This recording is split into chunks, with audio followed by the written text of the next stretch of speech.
¿Qué tal amigos? ¿Cómo están? Bienvenidos a Creciendo en Familia a través de Guadalupe Radio TV. Muy contentos esta tarde de poder compartir con ustedes este programa. Como lo decíamos en la primera secuencia, estamos inaugurando este set del día de hoy y muchas gracias a toda la gente que hace posible que podamos estar aquí. Y agradecer a toda la gente, a la comunidad que nos ha ayudado a llevar la radio a la televisión. Y que por un buen tiempo podemos tener también la alegría de estar juntos y poder conocernos un poquito más. Así que sean todos ustedes bienvenidos al programa Creciendo en Familia. Y como ya lo hemos venido comentando en la primera secuencia, esta tarde contamos con la presencia de Francisco Alcalá. Él es MFT, o sea, es un terapeuta de matrimonio y familia, de parejas y familia. Pero obviamente también todos los MFTs conocemos, sabemos de lo que padecen los seres humanos y dentro de ellos obviamente el tema de la ansiedad, que pues todos nosotros experimentamos cierta ansiedad. Al empezar este programa obviamente estábamos ambos, Francisco y yo, experimentando un poquito de ansiedad porque era el primer programa, pero poco a poco nos vamos acostumbrando y ya estamos más tranquilos. Luego hablamos de las fobias. Hemos definido lo que es una fobia, que en realidad es un miedo irracional de repente frente a una situación que no representa un peligro real o evidente. Una reacción del cuerpo con palpitaciones cardíacas, con sudoración, con una sensación de falta de control de uno mismo, ¿no? Cuando ocurre una fobia. Pero dentro de toda esta gama y variedad de fobias que tenemos, hemos elegido dos para abordar el día de hoy.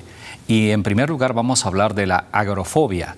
La agorafobia, y vamos a preguntarle a Francisco, ¿qué significa esto? Sí, mira, la palabra etimológica griega, viene de agora, que es plaza, y fobo, que es miedo. O sea, se definía como miedo a estar en la plaza. A estar en la plaza. Sí, entonces es un miedo al miedo. O sea, se define como miedo al miedo. Sí. Sí, miedo a estar en situaciones que me van a crear un estrés. Sí, de alguna manera los síntomas que ya describías, ¿verdad? Si estoy con gente, me voy a sentir ansioso, demasiado ansioso, donde voy a sudar, quizás me voy a desmayar, sentir que me desmayo, sentir que me mareo. O sea, son los síntomas que se manifiestan cuando estoy expuesto así a la gente, digamos. Claro, el tema es el temor a hacer el ridículo, por ejemplo. A hacer el ridículo. No, a que de repente voy y qué dirán de mí, la gente anda pensando. Y esta sensación, obviamente, no realmente es en el momento real solamente, sino es previamente a ello, porque si yo tengo que salir al supermercado o tengo que viajar en un tren donde hay gente o un ómnibus, lo comienzo a pensar desde un día antes. Exacto. No duermo toda esa noche pensando si me va a ir bien o me va a ir mal o cómo me irá al día siguiente. Entonces, obviamente, todo el organismo se transforma. Definitivamente. O sea que uno del proceso, digamos, proceso de las personas que tienen esta agorafobia o agorafóbicos, o sea, antes de exponerse a lo que les va a dar miedo, claro, ya les empezó a dar el miedo. ¿Por qué? Porque ya empezaron a pensar cómo me va a pasar, cómo voy a estar, cómo lo voy a enfrentar. Entonces, ya el estar pensando, procesando previamente, les crea hasta pánico. Obviamente, ¿no? Hay una sensación como repito, de repente de temor a hacer el ridículo, a que no lo vaya a hacer bien, que no vaya de alguna forma salir exitoso o que en el lugar donde esté no me asfixie. Esas son las sensaciones más o menos que esta gente agorafóbica siente y por eso una de las cosas que ocurre con la agorafobia es que la gente evita ir a lugares donde hay mucha gente. Sí, definitivamente. Dentro de los síntomas para que una persona que de repente tiene agorafobia, ¿cuáles serían los más relevantes, Francisco? Vamos bien describiéndolos porque son varios y los podemos desglosar explicándolos un poquito más. Mira, la taquicardia, ráfagas de calor o frío, calor, sudor, sofoco, temblores, ahogo o falta de aire, hiperventilación, mareo y vértigo, sensación de irritabilidad, sudor u opresión del pecho, astenia, que es fatiga o cansancio, náuseas, dificultad para para tragar, sensaciones extrañas en el estómago, se habla de sentir maripositas en el estómago, visión borrosa o sensación de ver lucecitas,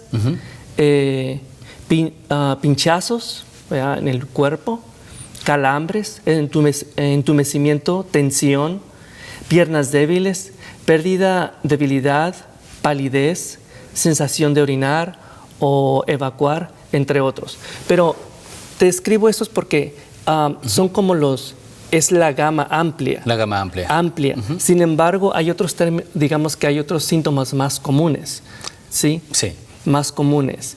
Y de alguna manera van más, digamos, específicamente con este síntoma que estamos hablando, ¿no? Con la agorafobia. Con la agorafobia, ¿verdad?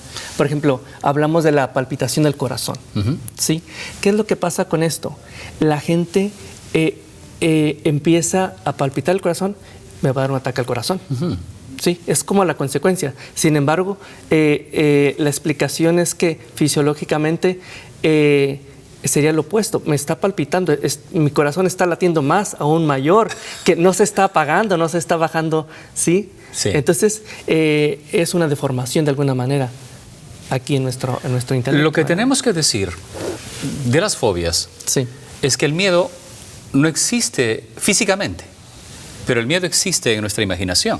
Sí. ¿Cierto? Definitivamente. Todas las personas que tienen un miedo porque de alguna forma han creado el miedo en su imaginación, en su cerebro. Sí. En realidad no existe el miedo afuera, pero existe el miedo en nuestro cerebro. Eso implica de que para efectos de tratamiento hay que trabajar a ese nivel.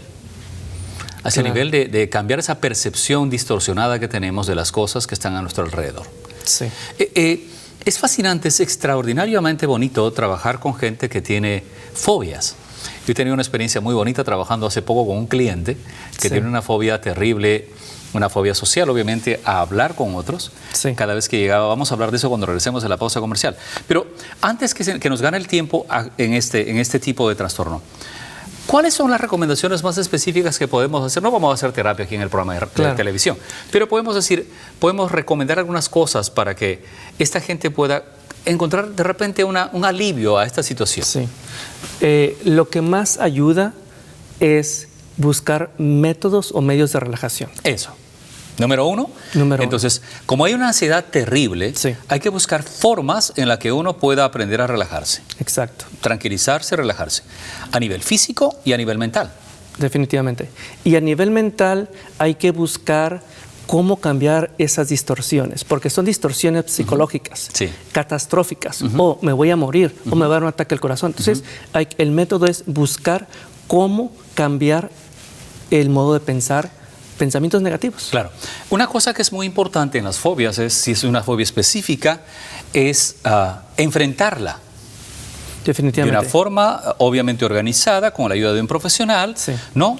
Y la única forma, porque una persona, el fóbico, se va aislando. Así es. Hay un momento en el que deja de salir, deja de interactuar, se recluye en su habitación, apaga las luces, está metido en una esquina, sentado en una esquina, con pánico terrible de no poder hablar con nadie. Entonces, la idea es que la fobia se vence enfrentándola, pero obviamente haciéndolo con el asesoramiento profesional, practicando las técnicas de relajación, como tú acabas de decir, sistemáticamente, lo que se llama la desensibilización sistemática. Así es. Poco a poco, día a día, ir ganando espacio, ir venciendo los miedos hasta lograr vencerlo completamente.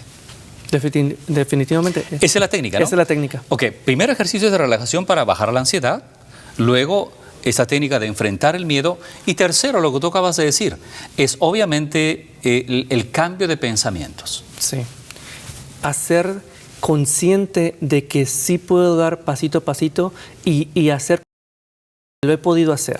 Y ya hablaremos brevemente después que regresemos los pasos que se han dado en algunos de los clientes. Algunos de los casos, ¿no? Algunos de los casos. Claro, entonces creo que es importante decir a nuestra comunidad que las fobias se pueden superar con un tratamiento específico, con un buen terapeuta. Usted puede vencer sus fobias a cualquier tipo de cosa, sea miedo a subirse a un avión, miedo al agua, miedo a las cucarachas, miedo a un ratón,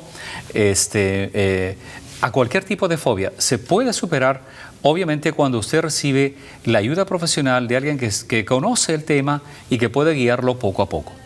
Repito, las fobias están en nuestra imaginación y por lo tanto tenemos que hacer ese cambio que dice Francisco, ese cambio, esa transición de lo irreal, de lo inobjetivo a algo más objetivo, que puede uno manejarlo. Eso es muy importante, ¿verdad? Definitivamente. El que uno poco a poco el cliente se vaya dando cuenta de que, híjole, tengo miedo a ir al mercado, pero nomás por practicar voy y me acerco a la puerta. Claro. Después me acerco a agarrar un objeto, no hasta dentro del mercado, pero apenas entrando. Exactamente. Después me voy hasta mero atrás. Aún no voy a comprar porque es demasiado la ansiedad de estar mucho tiempo dentro. Y poco a poco. Sí.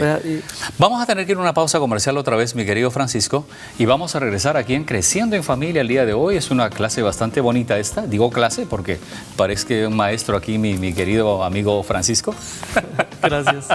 Gracias. Y vamos a regresar con esto y mucho más aquí en Creciendo en Familia el día de hoy, hablando de la ansiedad, específicamente de las fobias, y dos de ellas. Una, la agorafobia, que acabamos de escribir, y cuando regresemos hablaremos de la fobia social.